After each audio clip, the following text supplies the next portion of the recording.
Hello and welcome to this third episode of the Once and Future Parent podcast, where myself, a parent-to-be, I think we've got about 4.5 weeks to go, and Mandy and Pete, two longtime parents, but learning that we can always learn more about parenting at every juncture, come together to discuss things about parenting. We're going to talk about parenting in the media from time to time, because we all come from movie and TV show background with podcasting, but I'm getting ready to have a kid. It turns out there's a couple things I need to learn, and we got a lot to talk about. So today we're going to be talking about what's in a name, the process of choosing a name for a baby, and how do we do that, and how do different communities and cultures that we've just experienced go through that. But I'm going to start by throwing out something that I've figured out recently, that I'm wondering if this was true when you all had your kids somewhere between like 14 and 25 years ago. The industry around baby clothing is a big thing. We all know that. It's cool to get baby clothes. But what I'm learning is that obviously baby clothes have to be divided by size because babies grow at different rates. The problem is, so you see for yourself the cutest darn baby sweater that you've ever seen and think, oh my gosh, I'm going to have so much fun putting my baby in that winter suit, that sweater, that whatever it is, to go out in the Minnesota cold. And then you realize it's sold for months 0 to 3, and your baby is going to be born in August or July. Actually, forgive me, July. So your baby is going to have outgrown that really cute thing you want them to wear by the time winter comes up. And really what that means is that everything you buy in that 0 to 3 month, you're not going to have, like, I'm sure you guys are chuckling because you went through this too, but just the process of wanting to find all these cute things for my baby to wear is fun, but is being impacted as I realize, like, we got a very small window in which they're going to wear each of these groups of clothing. I'm going to say 2 words to you guys. Baby shoes. This is a whole separate... Yeah. It gives me rage that we got... People spent money on cute little sneakers, cute little Converse Chuckies that are for babies that do not wear them. Uh-huh. So much of it is just about that initial, oh, and then there's no practical use for any of this stuff. Yeah. Yeah.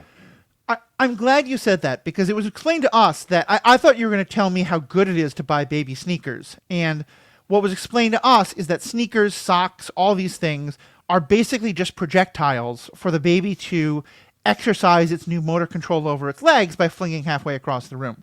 I'm about to give some real medical advice. What's this? The socks can go on their tiny little hands for the first few weeks so they don't scratch their faces because their nails grow so fast. So fast. You'll cut them every day and they can scratch their little faces. So you put tiny socks on their hands. Mm-hmm. Yeah. Super medical smart. Advice. Yep. Because your clippers, like even their fingers are so small that you will worry about taking the tips. Protect them. Protect them. Yeah. Buy yourself time. I appreciate this. This makes sense. Mm-hmm. How deep did you guys go into the, like, I want my baby to wear these cute things. They're going to have the awe moment. I want my baby to, like, start off as a sports fan or whatever the thing that I care about is, or Star Wars or Star Trek or any of that. Did any of you get really into that, or was it just about, let's just keep this baby warm and not die, and focus on that? I think there was a moment when I cared about that stuff, and it disappeared so quickly once I had the baby. And I realized, oh my God, my responsibilities are so much greater than logo wear. Yeah. And, the deal with just getting clothes. So what you find is, in our situation, we found we inherited so many clothes from neighbors and cul-de-sac people. And everybody has baby clothes that they want to thrust upon you and because they don't need it anymore. And by then you're wearing other people's logos, OPLs. You're supporting teams you don't care about. You're supporting the neighborhood CSA because they had a baby onesie with the logo on it. Like, it just, it matters not at all once you have the baby in your hands and realize, keep it warm. That's the job. I'm going to push back, Pete. Yeah. No. No baby of mine is going to be in a Yankees onesie. Oh, I forgot. This is the crowd. I forgot. Yeah. Right. All right. But I will say what ends up happening, I think, after the first couple of weeks where you go through every little outfit, you change them 4 or 5 times a day because they pee or spit up or, Yep. or you just want to do a costume change like they're hosting the Oscars. And then eventually they end up in a diaper, crawling all around or rolling all around, or they end up, you don't really use all the clothes. You find you're like, oh, they have these really cozy, plain white things that go over the head easily. Let's just put them in that every single day. And that's a wrap on all the cute accessories. There are months early on where if you don't have an assortment of baby bags, you are missing out. There are like bags, there are no legs, there's no pants. You just zip a kid up in arms and bags, and they just are in that 24 hours a day. Baby bags are incredible. Yeah, you mean sleep sacks, right? I'm telling you, you don't need, the baby bags aren't just for sleep. So you could just use a grocery bag, is what you're saying. Well, yeah, sure. I mean, paper, plastic, whatever. Yeah. It keeps the parts that need to stay in. So he's still doing the logo. It's just from like Target or Walgreens or something like that. Target. Yes. It's Target. Yeah. Target. I understand. Well, we're mad at them right now because they did terrible things with their Pride collection, but taking it all out. But I hear what you're saying.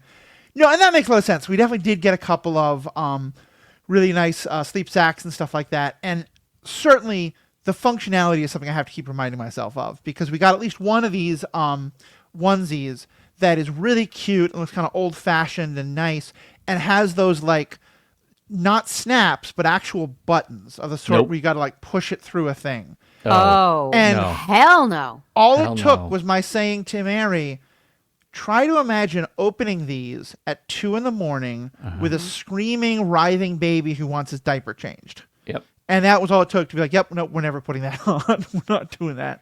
Yep. And even the snaps, the you get one wrong and then they're all off. And yes, you're doing this in the middle of the night.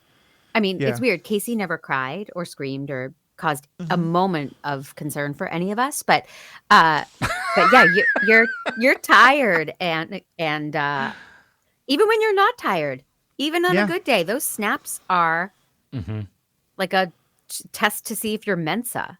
Yeah, zippers or Velcro, everything for years. And here's my question for you all. Duct tape comes in handy. Yeah, you gotta figure that. A little whiskey to help him sleep. We're kidding. That's not legitimate parental advice, obviously. Because one thing I'm aware of is there's an awful lot of pictures of people's babies wearing really cute onesies or onesies with fun things written on them that I see on social media a lot. And as I understand, if I'm doing math right, but when you guys had your kids, I think, Twitter and Facebook were probably around, but were nowhere near as big as they are today. Certainly I don't think Instagram was around, although maybe I'm dating myself because it's older than I think.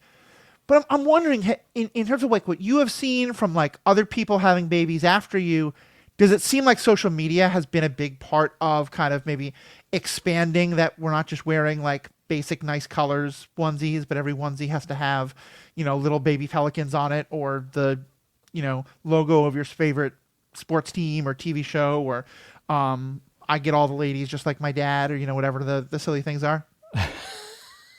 Well, I can't speak very well to that. Instagram was founded in 2010, Twitter 2006, my kids 2000 earlier. I don't even remember their birthdays anymore. It was just before that. You know the birthday of Twitter, but not your kid. Yeah, right off the dome. Yeah. So let the record show. So we didn't have the immediacy, and we certainly didn't have the peer pressure, the social media pressure of the delights of babyhood to deal with. So, but you have, when you take them to your parent and me class or the park, who's very concerned with how their baby looks, and who shows up raising in a Target my bag. hand, and who is only concerned with getting through the day without killing the baby, and that was me. Right. So and Casey had really, really cute stuff, but it wasn't about showing off. The thing that kills me is the labels. I have dear friends who got like a Gucci baby blanket, and they immediately looked it up and thought, can we sell this so we can buy diapers and things we need, And it was a $1,500 Gucci blanket, very sweet gesture from a family friend, but who needs designer anything? Yeah. Why not just write your paycheck on your forehead with a tattoo? Like that's basically, Yeah. I can't imagine any purpose of that other than to say, hey, look, and don't get me wrong, there's definitely high and low quality stuff, and we're doing what we can, scripting and saving to be able to get the stuff that we think is most important and get the best quality of it. But I think the difference between a like $60 blanket and a $20 blanket, it may be pretty big. The difference between a $60 blanket and a $5,000 blanket, I don't think there's $4,000 worth of quality that you can put into a blanket. It was made from other babies. Did I not? Oh yeah, there you go. There you go. There you go. So gruesome. Yeah. You knew what you were getting. We did an experiment when Casey started walking, and they do need shoes when they start walking. That's when they need them. And I remember I would go to the aforementioned Target or something and get really cheap little sneakers. And I had friends going to Stride Rite. I don't even know if they exist anymore. Or let's say Foot Locker, and getting Nikes and brand name sneakers for twice as much. And I thought, I need to know if that makes a difference. Maybe they last longer. Maybe they're built better. And, maybe I should be shelling out. And I did an experiment where I bought, when he was 2 or 3, I went and spent the $50 on whatever Reeboks or something, and they fell apart just as fast. Yep. And they outgrow them so fast. Right. So I would rather have $20 every 3 months than $50 or whatever it is to keep them in shoes. So that's another hot take. I just don't care what brand Casey is wearing to this day. Yeah. I think that all makes sense. I think the other thing that made me roll my eyes a bit was the pristine white onesies that we were given by a number of people, because I don't understand that. It I kind of don't reminds me that understand the colors. when my dad was redoing the office, when he was in a small law firm, they asked him what color he wanted the carpet to be. He said coffee. It made a lot of sense. In the same way, like giving a child something white is just give them spit up patterns already emblazoned. Right? Yeah. There's a spectrum of colors. There's a color tone chart that is like from brownish cream to green that is appropriate for all things from 0 to 6 months. And then you can have some variety. But anything before that should be camouflage bodily fluids. That should be your objective. I like it. Well, on that very pleasant note, let's start talking about the main topic for today, which is how do you name a baby? And right now, I'm just going through this pregnancy thing. My partner obviously is going through it a lot more than I am, but so we're going to get a chance to hear a lot more from like Mandy or Pete bringing a parenting thing they want to talk about. But one thing is that Mary and I are going through the process of trying to pick a name, and it feels both very arbitrary but also incredibly important. And like every time we think we might have a name, we're like, is that it? Are we done? Do we need to like go to a council of elders that will tell us like this name's acceptable or not or whatever? And the smoke comes out of your house, so we all know the Black name has smoke been chosen. or white smoke. Yeah. And one thing I'm definitely finding though is also that like our different families, we're both white, but I come from New York City. She comes from Minnesota. Half my family is Jewish and was in the South. The other half was in the South for a while. We each have very different ideas of how you name kids. And so I'd love to hear from you both, like maybe the individual story of how you chose the individual names for your kids, but also like what were the larger considerations? Like in terms of if your family have traditions of like you always name someone after a living relative or a dead relative. That's a thing that always gets debated. Or if you pick names that had nothing to do with family tradition, or how did any of that go? Mandy, you got to go first. I do? Yeah. All right. My husband, Jer, and I were going to bed one night. I was not yet pregnant. We knew someday we wanted to have kids. And I sat up in bed and I said, if we have a boy, can we name him Casey? And Jer said, yep. And that was it. It was just this, it washed over me. This was before we were even trying to have a baby. Right. And a girl's name, we never came anywhere close to agreeing. And we found out we were having a boy and we thought, well, good, because we were nowhere close on a girl's name. They were tougher. And I don't know why we both felt Casey felt right. And then I was pregnant and a little thing in the news happened where a, a lady named Casey Anthony allegedly murdered her daughter. Spoiler alert, she did it. And the whole world was obsessed with Casey Anthony. And Yeah. just everywhere you looked, headlines and people talking about Casey Anthony. And this was when I was pregnant and we were about to name him Casey. And I said to Jer, is everyone always going to associate our son with this terrible woman? And I couldn't fathom there would be a time when people would go, "Oh yeah, Casey Anthony," but we stuck with it. And now when people say what's his middle name, I always say Anthony, and then I wait to see if they associate. They make the connection, right? But they don't. But we wanted.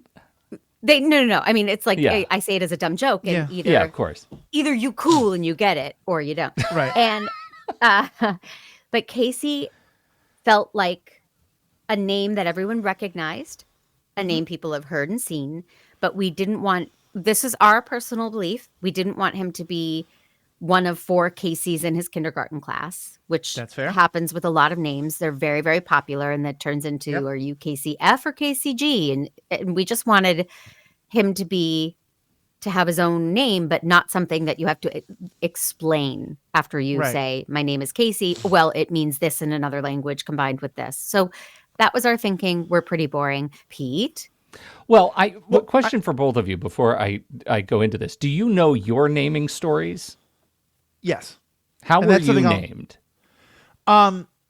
So it mattered on both sides. And the question of if there's a story to your name is something we'll talk about in a bit. I want to ask Mandy a few more questions and also talk to you, Pete.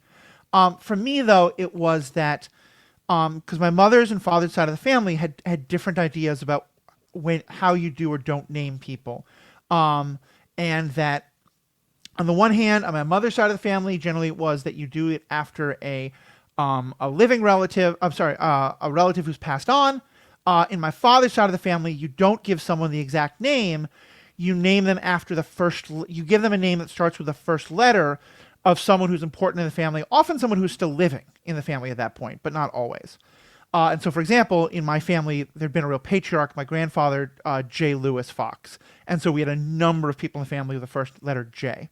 Mm-hmm. There'd also been someone whose first name was M, who had, I think, I don't remember that exact part of the story, but that was an important thing. Matthews was the maiden name of someone else on my mother's side of the family that had passed on. And so that was important. And then there was also the fact that my mother had a number of miscarriages before me, and the word Matthew means from Greek gift from God. And my parents aren't super religious, but they definitely liked that imagery, given the numerous times they tried. And so that's how Matthew came about. Okay, so it meant something to someone. Yes. Okay, Mandy, what's yours? Oh, my parents were like, Amanda, that's pretty, done. It was no. Interesting. And I'm only called Amanda when I'm in trouble. So that of course. I was always Mandy. But I do believe names hold a certain amount of power. Mm-hmm. And if a guy is named Mike, there is an entitlement that comes with being a Mike. That just everybody knows my name, recognizes me. There's a confidence. There's something that dictates.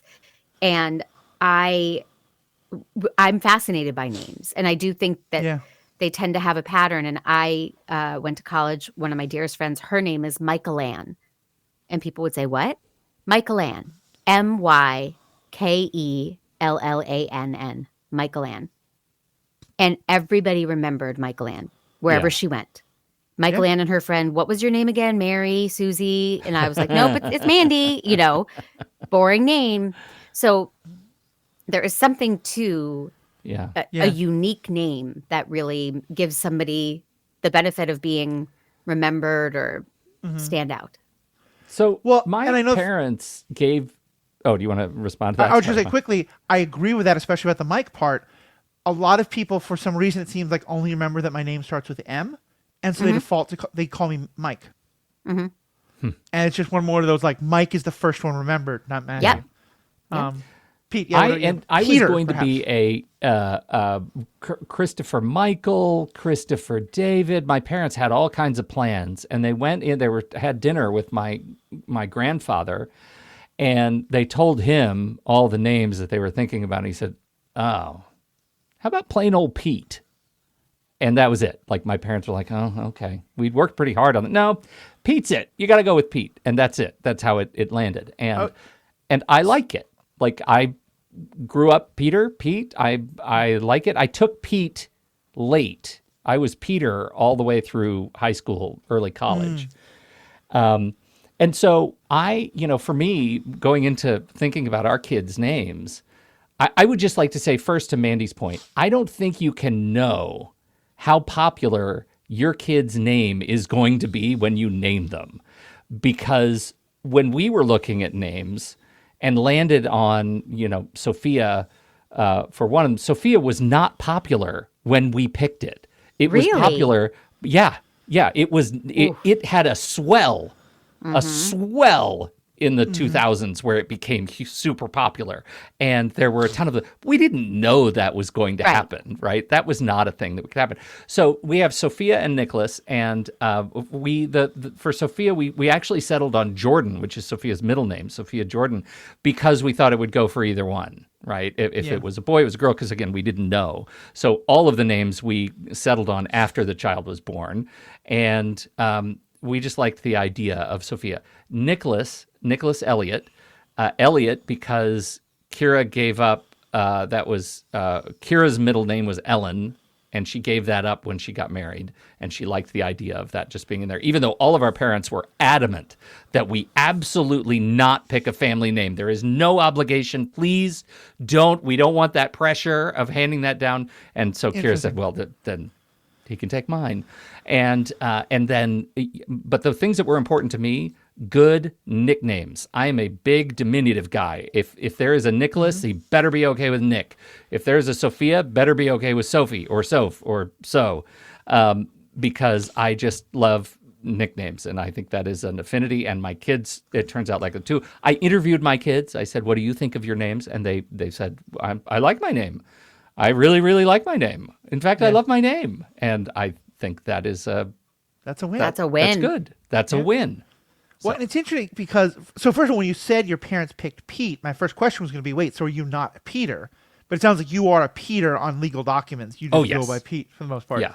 Because I'm the exact opposite. I think it is so rude if someone introduces themselves by a nickname, great. Yeah. But if I say, hey, I'm Matthew, and then they say, oh, okay, great, nice to meet you, Matt. I will look at them and go, that's I bad form. literally just told you my name. Why are you now calling me by a nickname? Like, Yes. But putting even that aside, this is so fascinating to me because, I definitely grew up in a world where every name told a story. And often it was because you were connected to people, but also sometimes it was like, something about being born, or something, an important story happened to you. And I want to get more into kind of where we are the baby naming thing, because by the time we put this out, we'll have already chosen a name, so I'm not giving anything away. But Manny, I do want to ask you, because as you mentioned, Casey is a great name for a boy, but obviously even at the time that you were thinking of it, there were girls who were known as Casey. Right. Picking a gender-neutral name is very important for us. Is that something that was kind of on your radar screen as a like, hey, having it be a name that isn't necessarily male-associated is a positive, or just you thinking that was a negative, but you still liked it, or was it just not a part of the conversation? It wasn't a part of the conversation initially, although I have a real soft spot for naming girls what are classically boy names. Oh, yeah. So something like Dylan was on the table, some like things that you just think of as being male names.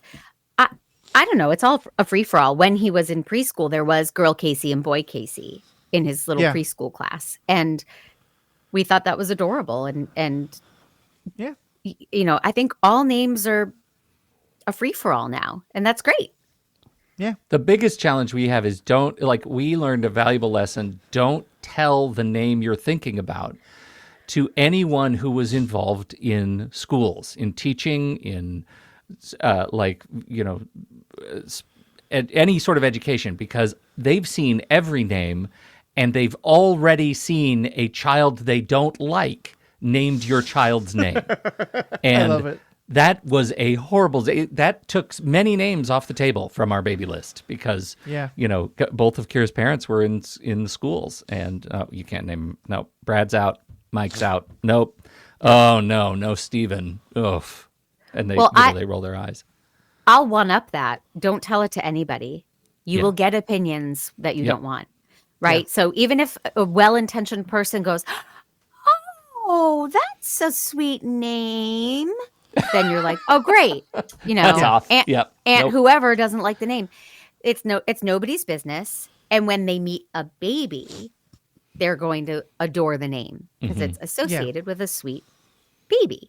But yeah, people will give you their opinions, whether you want them or not, whether they mean to or not. So I say don't tell anybody. Yeah. I think that's not even Mary. That's what I'm going to tell you two, because as I said, this will come out and be told to our greater audience after the baby has been born and named.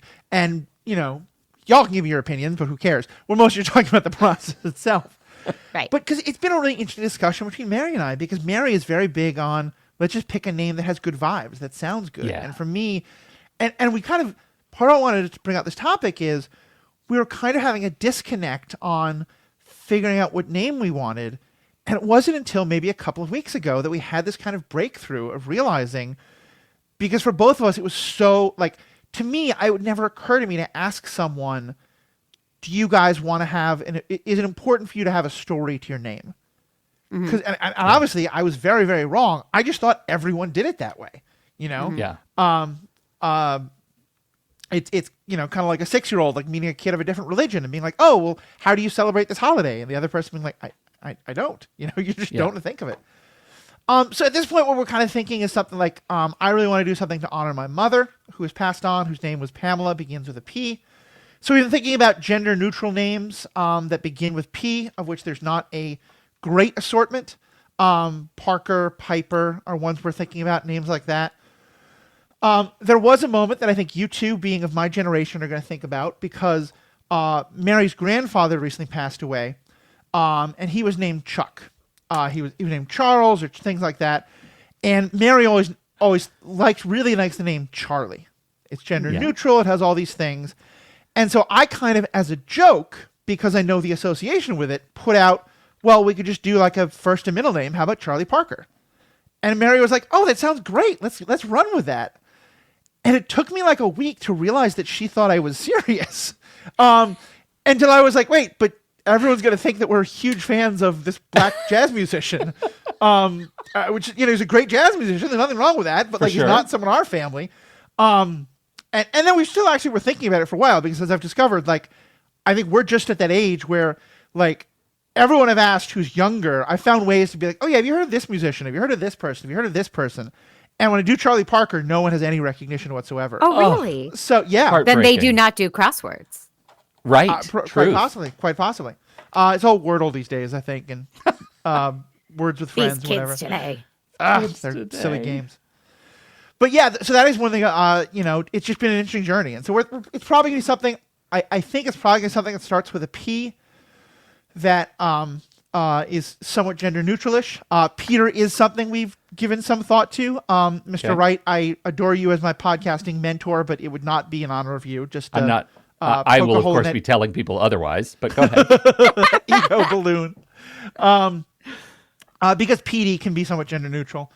But yeah. But I know a female Peter, if that. Yeah, that works. But it's been this really interesting journey of realizing, something that you're right, because I agree with you, Mandy. Names have power. Names have importance. And the process of giving that name is just so arbitrary in its own way, and that's kind of great and also kind of terrifying. Yeah. And I think all these things you worry about, like for me, that everyone will think our baby killed his baby with Xanax. That's like Casey Anthony. That's not, those things all fade. So even if people say, oh, Charlie Parker, like the musician, you say, well, it wasn't for the musician, but we just liked both of those names and we wanted to do that. And, I had a point. Oh, crap, I had a point. Oh, you made a great point already. All of those. Oh, Okay, so I thought for a girl, I liked the name Brady because it Uh huh. sounds like a boy's name, Brady, and then I could recite every episode of the Brady Bunch my whole life. I was a Brady fan. That's So important. Kate Jer was like, then everyone's gonna think we named her after Tom Brady. And we both Oh went, my oh gosh. yeah, we don't want that because we're Patriots fans. So it That's would Yep. so seem like funny. this homage to Tom Brady that we didn't want anybody associating. But if we had had a girl, I think I would have really gotten over it and been like, yeah, we liked the name Brady. That's why we named her Brady. We don't have to That explain it, and it's not for Tom Brady and blah blah blah. Right. But Yeah, and I think that's important because whatever weight the name gives, it's that matters to the people who know you. Right. Brady, the young woman who's going to eventually leave your home and have a life, they're going to be their own identity. They're yeah, going to Right. be their own embodiment of the name. I am constantly surprised at how my Sophia and my Nicholas, have lived their lives not like any other Right. Nicholas or Sophia. One question I have specifically for you, Mandy, because my father's Jewish, and Jewish naming traditions are something I'm obviously keeping in mind to some extent. My understanding is that you are also Jewish from things you've said. yes, Um, did any of that play a role in terms of thinking, like, there are some names obviously that like people will be like, that's not a Jewish name. How could this person be, whatever? And I'm not planning to raise my child Jewish. I'm not planning to raise them in any denomination. But I'm curious for you, like, was the thought of, names that have kind of a Hebraic equivalent or that sound Jewish, as ridiculous as that may or may not sound, was that a factor in what you were thinking of? not at all, because obviously Casey does not. Yeah. It's not like Rebecca or Adam. Or, Right. those are the classically Jewish names. But we wanted to do the thing that Jews do, and they use the first letter. Right. So we Yeah. said Exactly. his Casey's middle name will begin with E, and we told when we told his name to people, Jer's parents said, "Oh, after both of our parents, Esther and Elsie, you named him. His middle name is Evan after E. Thank you so so much." And we said, "Yeah, this was a way to honor both of Jer's grandmothers." And then You we totally told my forgot. father, "What?" Never mind. Keep going. I Oh, see where we this told is going. right. We told my father his name is Casey Evan, and my father said, "Oh, after my mother Edith." And we said, "Uh-huh. Of Totally." course. I never knew my dad's mother. She died Yeah. before I was born. Forgot her name was Edith. Forgot that so we got a threefer, and my dad will never know that Right. that wasn't a consideration. Jer said, "I would really love to use E for both of my grandmothers." And I said, "Absolutely, let's do that." Right. Never once did we That's think, hilarious. "Oh, it's also for my dad's mother." Perfect. Yeah. So, That's funny. yeah, and then for his Hebrew name, because we did a bris and we gave him Uh huh. a Hebrew name. My grandfather, I was extremely close to my grandfather, and his name was Perry. And I said, "We'd like to give Casey your Hebrew name, but you're still alive. So Right. is that okay with you?" And he said, "I'd be honored. Screw the tradition." So Casey's Hebrew name, which we never use, Casey doesn't go to Hebrew school. We're not practicing Jews, but we did a bris. So he Right. has my grandfather's Hebrew name, which is Pesach. Nice. Nice. I think we covered all our bases, Yeah. There you go. There you go. My accidental or intentional. Kira liked the name. My dad's name, middle name, was Gilmore, and Kira at one point was trying to honor family in that same way. Like, maybe we need to pass down the middle name from your dad, and we were talking to my dad about it. She was talking to my dad about it, and I will never forget. He said, "Oh my God, please don't give the kid that damn name. I hate it. I wouldn't name an old mangy dog Gilmore." Okay, Dad. Okay, Dad. He's like, please don't saddle the legacy of our family line with that Yeah. horrible, awful name. So that's why I wanted to ask my kids, like, what do you think of your names? Because my dad, he didn't tell us that story until he was, 70. So I knew someone recently who gave birth and named the child after their grandmother, And when they told the grandmother, I think the grandmother would be super honored. Her first response was, "Oh, I hate my name. Why would you There you give me go. that name?" It's like, There you go. these things happen. These things happen. Yeah. Well, and Manny, I especially appreciate the point you were making about remembering that, like, the things that people think we're naming them after, like Tom Brady or something like that, that's going to fade by the time the kid is out in the world. Right. Because I'll say two of our favorite, and maybe I'm actually going to maybe like reapproach Mary about this to some extent. Two of the P names that we most like that are gender neutral are Percy and Pippin. Mm-hmm. And the first thought was, if we name it Pippin, we are actually huge Lord of the Rings fans. So is everyone going to think it's Pippin Peregrine Took? Now, granted, that's not a thing, a poke in the bucket right now. Lord of the Rings has been around for 100 years almost. So, but still, I think maybe we just need to ask, though, Mandy, when Matthew said Pippin, yes, think about your life, Pippin. I was going to say, was your first thought Lord of the Rings? Stephen Schwartz musical. There we go. Okay, I suggested Pippin to Mary. She went, no, everyone's going to know the association with it. I went, the musical? And she went, no, Lord of the Rings. So yes, I'm with you on that one. There's one in every family, yes. Right? But also the other one was Percy, which I think the thought was, well, but Percy Jackson and all that being a huge thing right now. But no, I do like that idea that, like, these things fade, They fade. And who cares? Like, you're right. You're going to make all of these parenting decisions based on what's best for your family and your child. And who cares if people, like my mom, thinks I was trying to murder Casey because I didn't pat on him, it's like, thanks for your input. It doesn't affect what we're going to do. Moving on. It's hard to do. That's a whole other episode, maybe, that, what you do with all of that advice coming at you all the time, and what, right. How do you process it or ignore it? But I think there are adults walking around the planet today born after 1970 who carry the name James Bond. If they can get away with that, you can get away with whatever you want. That's fair.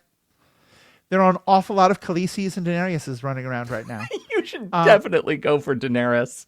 Yeah, no, that's not happening. That's Game of Thrones. That's Game of Thrones. That is Game of Thrones. Well done. Got a good nickname, Danny. Oh, I like me a Danny. I meet a Danny in real life, I'm thinking that's a person I want to have a couple Danny's with. Are very sensitive. Yeah. I root with Danny's. I don't like Mike's. I don't know if that came across. Now I'm a little looser. I can say how I really feel. I just thought that was funny because you literally leaned into the mic to say, I don't like Mike's. I don't like Mike's. Oh. Yeah. Oh. There you go. Didn't. There's a little double meaning there. Double meaning. Yeah. Didn't associate. And I think the other thing this is really pointing out to me as well is that the thing with names is you can never control what association someone else is going to make. And often they're going to be second, third. Like, for me, when you say Casey Anthony, I don't think about the actual Casey Anthony trial. Because I didn't pay much attention to it, I'll be honest. What I think about is the Aaron Sorkin show Newsroom, and how they made a big deal about how the other networks were covering Casey Anthony, but their network didn't want to. And so they wound up like talking in depth about why is it that people care about the Casey Anthony case. And like, that's my association. Right. And similarly, like someone else, I mentioned Percy as a possible name, and they were thought, oh, that's an awesome queer rights declaration. And I was like lost on it for a second. And then I followed their chain of logic, and it's because, and I do love the Percy Jackson books and all the other books by Rick Riordan.